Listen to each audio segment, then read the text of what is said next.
Hi friends, இன்னைக்கு நம்ம கிச்சனில் இட்லி, தோசை, சப்பாத்தி, கோதுமை தோசை இது கூடலாம் நல்ல காம்பினேஷனாக இருக்கக்கூடிய பூண்டு சட்னி எப்படி செய்யுங்க அப்படிங்கிறத பார்க்கலாம்.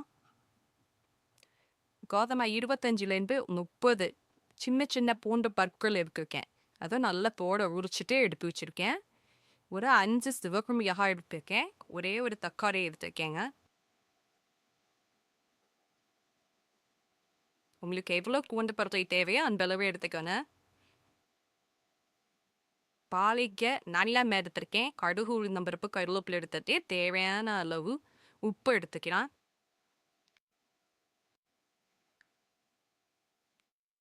ஒரு மிக்ஸி கப் எடுத்துட்டு அதில் தோட உரித்து எடுத்து வச்சுக்கக்கூடிய பூண்டு பருட்டையை போட்டுக்கலாம். அது கூடவே சிவப்பு மிளகாய், தேவையான உப்பு, ஒரு தக்காளி எடுத்து வச்சிருந்தோம் இல்லையா, அதை கட் பண்ணி போட்டுக்கலாம். இதெல்லாம் வதக்க வேண்டியதில்லை, அப்படியே தண்ணி ஊற்றாமல் மிக்ஸி கப்பில் அரைச்சிட்டு எடுத்துகிட்டு வந்துடுங்க. இப்போ ஒரு கடாயில் நல்லெண்ணெய் ஊற்றிருக்கேன்.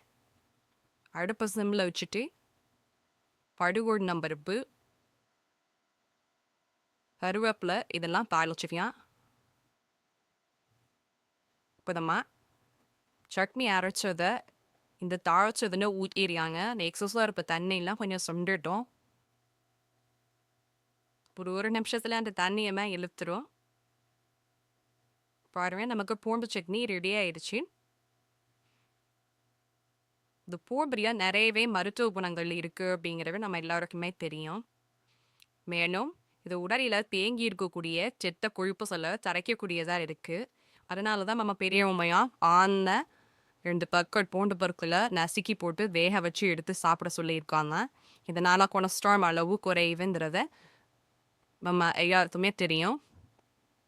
அதனால் தொடர்ந்து இந்த மருத்துவ குணங்கள் இருக்கக்கூடிய பூண்டை ஏதாவது ஒரு வகையில் நம்ம உணவுல அடிக்கடி சேர்த்துக்கிறது ரொம்பவே நல்லதுங்க. இந்த வழக்கமாக சாப்பிட்ற தோசையோட 2 தோசை கண்டிப்பாக கூடவே சாப்பிட்றீங்க இந்த சட்னியோட சாப்பிட்டா. செஞ்சு பார்த்துட்டு உங்களுடைய காமெண்ட்ஸை சொல்லுங்க. கண்டிப்பாக நம்ம சேனலில் தொடர்ந்து சப்ஸ்கிரைப் பண்ணி வச்சுக்கோங்க. Thank you friends.